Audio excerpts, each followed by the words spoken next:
Good morning, Dr. Gary here on the road. We sell dental practices nationwide.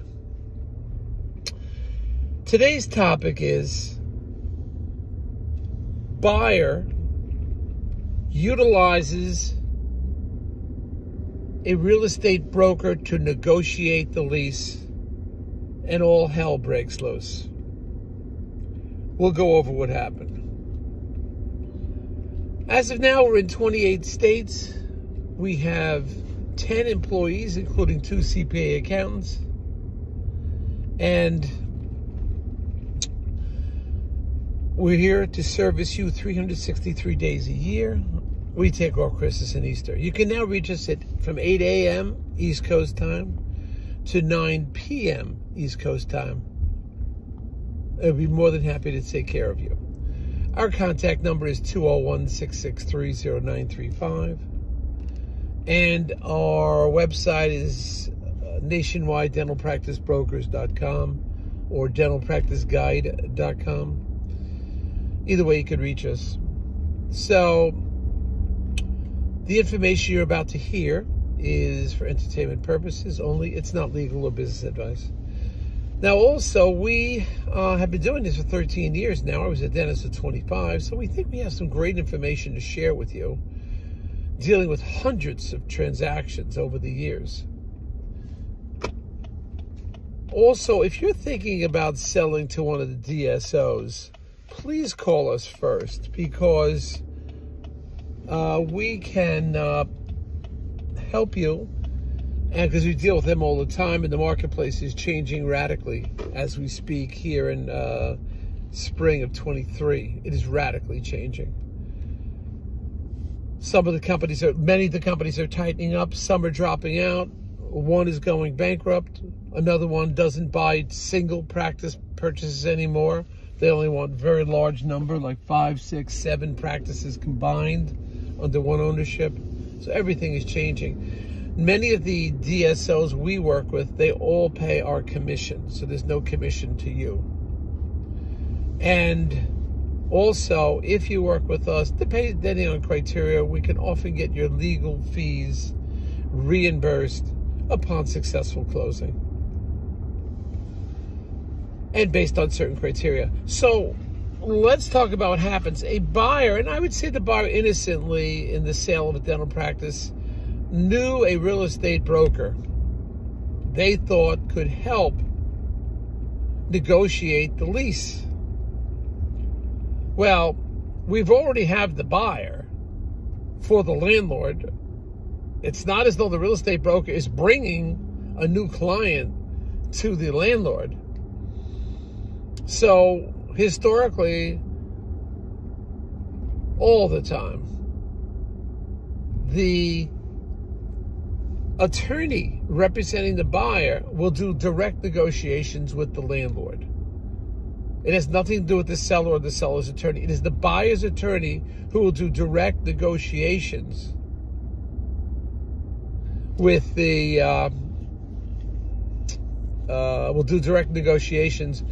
landlord. There's no fee involved on our part. We never charge a fee. We never ask for a portion of the the lease that's coming in. Now, real estate brokers do that, and they deserve that. That's fine. They get a portion. Maybe it's 5%. I don't know what it is. So it's 1 month for every year. It's about 5% over the lifetime of the lease, or it's 1 month per year over the lifetime of the lease.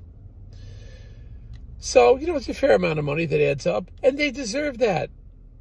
That's their job. They're bringing to the landlord a new client. But in this situation, there is no new client. We have the client. We've already provided the client. And we as dental brokers, we don't ask for a fee or a portion of the lease over the next 10 years. We don't do that. We want the most money going to our buyers, so the buyer's the best negotiation. So the landlord, when he's figuring out what the lease negotiation is, he does not have an extra expense. Well, under this circumstance, the buyer decides to use his lease negotiator, and the fee itself was coming from the landlord. The buyer wasn't paying anything. So naturally, the lease negotiator, that is the real estate broker, is going to request a part of the lease, a commission from the lease. So what's the landlord going to do? Landlord's not going to eat it. He's going to add it onto the lease. In this situation, it was the tipping point. All hell broke loose. The landlord, on a lease negotiation, I think they were going to create a new lease. Or we're going to do a lease assignment with the extension. So they were creating a new lease, if you call it that. So while you're creating a new lease, instead of just assigning the lease from the seller to the buyer, you make a new lease, and at which time the landlord could put in there whatever he wants, could increase the rent. And this landlord was going to go up by about $480 on a $7,000 or $6,000 rental. We changed the numbers around to protect the innocent. So the landlord's going to change. The landlord did change the lease, but extended the lease also. And the landlord's entitled to that. And the new lease dollar amount wasn't that far off the present lease. It was within normal bounds, normal market range. So it wasn't an extraordinary increase. But the fact was the landlord's now increasing the rent. And the rent increase is probably correlated to what he was going to be paying the commission to the real estate broker. All right? We never get involved with real estate brokers because they're going to add their commission on it. And they deserve it, but this is a different situation. We've already presented the client. We do not ask the landlord for any money whatsoever, any commission from the landlord. We want the most benefit going to the buyer so the buyer's attorney can negotiate the lease. So repeating, the person to negotiate the lease is always the buyer's attorney. Okay, it's rare ever. I'm doing this for 13 years, and I don't remember once that we got involved with the real estate broker. There was no need for that when it came to the lease. So, situation here, as soon as the real estate broker got involved, the buyer should have never engaged the services of a real estate broker. There was no need for that. I think the buyer did it in a naive, innocent way. She thought the real estate broker would be helpful. The real estate broker tells them they're not going to be any charge to you. So all hell broke loose. So what happened is now the buyer, finding out the lease is going up, all of a sudden the deal's falling apart. I think the buyer still made a huge error because the increase compared to losing the deal wasn't worth it. It was like, you got to be kidding me. You're walking away from a deal because it's going up by $500 some odd dollars. That is no reason to leave a deal. You'll make that difference up in a couple of months. It doesn't matter. You lose. And this practice was in an area, one of the busier areas of the country. So, I mean, it was a big mistake. The buyer's going to take months before they can find a deal like this again. And frankly, I think the buyer is making a huge mistake. But because of the increased rent, probably coming from the real estate broker, to cover the real estate broker's commission, that's what happened. That's just crazy. And the deals fell apart. Now, we always have backup buyers, so we're going to go to our backup buyer. But the buyer themselves made a big mistake in bringing on this real estate broker to negotiate the lease. Once again, we have nothing negative to say about a real estate broker. They're very helpful. We have the due respect for them. But the buyer made an error bringing the real estate broker in because there was no need for it. And that's what they did.